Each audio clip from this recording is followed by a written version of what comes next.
अस्सलाम वालेकुम नाज़रीन, आप देख रहे हैं मीडिया 92 न्यूज़ और मैं हूं अशर जुल्फ़िकार। नाज़रीन, इमरान खान साहब ने एक ताज़ा तरीन स्टेटमेंट जारी की है। उन्होंने बयान देते हुए कहा जी कि आसिफ जरदारी ने मुझे जान से मरवाने के लिए दहशतगर्द तंजीमें हायर कर रखी हैं और उन्होंने हाल ही में दहशतगर्द तंजीमों को पैसे देकर हायर किया है और वह मुझे जान से मारना चाहते हैं। इमरान खान साहब के इस बयान में कितनी सच्चाई है ये तो आने वाले वक्त में ही पता चलेगा, लेकिन इमरान खान साहब का बयान क्या था आप भी पहले सुनिए। प्लान सी बना है, आसिफ जरदारी इसके पीछे, दहशतगर्द तंजीम को इसने पैसा दिया है, सहूलतकार इसमें ताकतवर एजेंसी के लोग हैं।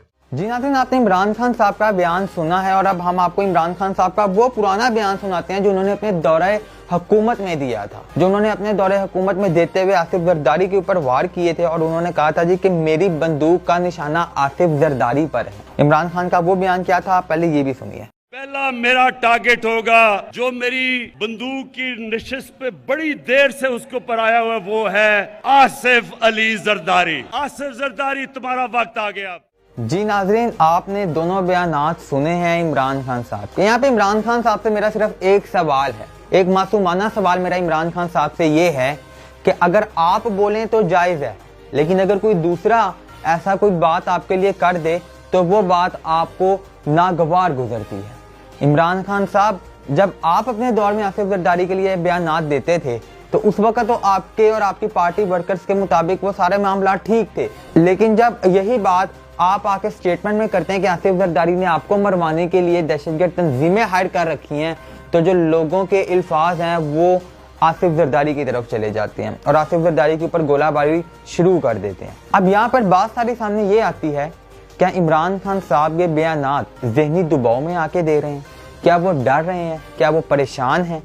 या उनकी ज़हनी हालत कुछ इस तरह की नहीं है कि वो अवाम में आ सके? इन बयानात से तो हमें यही समझ आता है, लेकिन अगर हम दूसरी तरफ थोड़ा सा पीछे चले जाएं माजी में, तो आज से चंद महीने पहले, 2 महीने पहले, 2.5 महीने पहले इमरान खान साहब के ऊपर जो वजीराबाद के करीब हमला हुआ था ज़िला गुजरात में, उस बयान को देखते हुए इमरान खान साहब के इस बयान को कि आसिफ जरदारी मुझे मरवाने की कोशिश कर सकते हैं, इसको दरगुजर नहीं किया जा सकता। नाज़रीन, इमरान खान साहब पे हमला किया गया था और उनके पार्टी रहनुमा भी इसमें ज़ख्मी हुए थे और इसमें 2 अफराद शहीद हुए थे और इमरान खान साहब को भी 2 से 3 गोलियां लगी थी।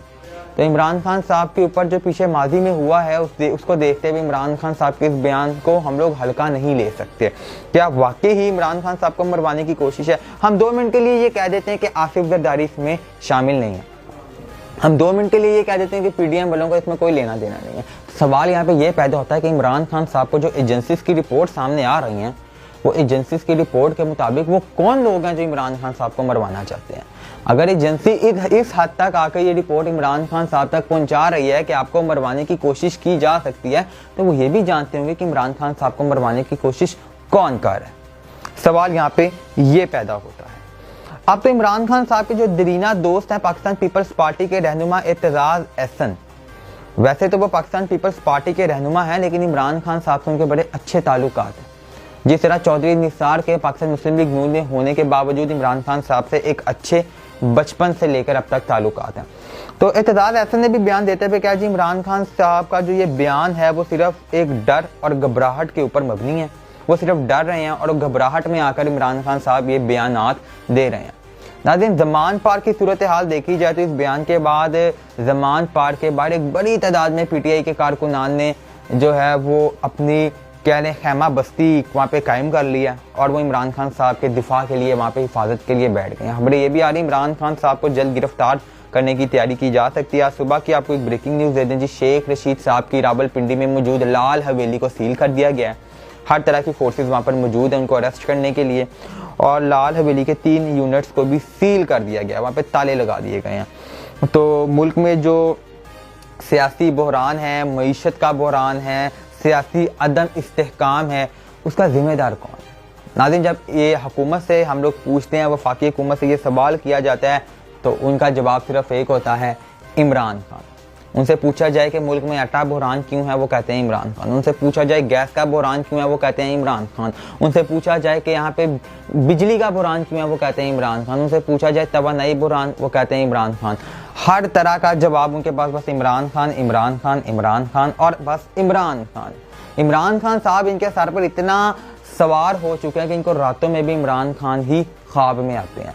तो अब बात सारी यहाँ पर ये पैदा होती है कि रुपया बुरान पूछा जाए तो इमरान खान, बिजली बुरान इमरान खान, गैस बुरान इमरान खान, हर तरफ इमरान खान। और ताड़े कोल सारे सवालों का इको जवाब है, सारे का जिम्मेदार सिर्फ इमरान खान ही है। पिछले 1 साल तो तुसी हुकूमत कर रहे हो तो उसका भी जिम्मेदार इमरान खान ही है ताड़ा। तो नाज़रीन सवाल यहाँ पे ये पैदा होता है कि मुल्क में इस वक्त शदीद आटा बुरान है, शदीद पेट्रोल का बुरान है, पेट्रोल मिल नहीं रहा। 250 रुपये लीटर पेट्रोल कल हो गया है, उसके बावजूद पंप्स वाले पेट्रोल नहीं दे रहे। ओगरा ने जो है ये 35 रुपये जो बढ़ाया उसकी समरी जो है वो मुस्तरद की। उन्होंने कहा कम से कम पेट्रोल को 300 से 325 रुपये लीटर करें तो हम पेट्रोल बेचेंगे। लाहौर के ज़्यादातर पेट्रोल पंप्स पे तो आज पेट्रोल मिल भी नहीं रहा, जहाँ पे मिल रहा है वहाँ पे लंबी कतारें हैं। तो देखते हैं कि अब आने वाली इस बुरान में हुकूमत क्या करती है। पंजाब के जो इलेक्शंस हैं, ज़िमनी इलेक्शंस, वो सर पे खड़े हुए हैं। अगले 2 महीनों में इलेक्शंस होने जा रहे हैं, इलेक्शन कमीशन इलेक्शंस करवाने जा रहा है। फवाद चौधरी साहब को इन्होंने पकड़ के रखा हुआ है। मुल्क डूबता है डूब जाए, मुल्क की मईशत डूबती है वो डूब जाए, मुल्क में गरीब भूख से मरता है मर जाए।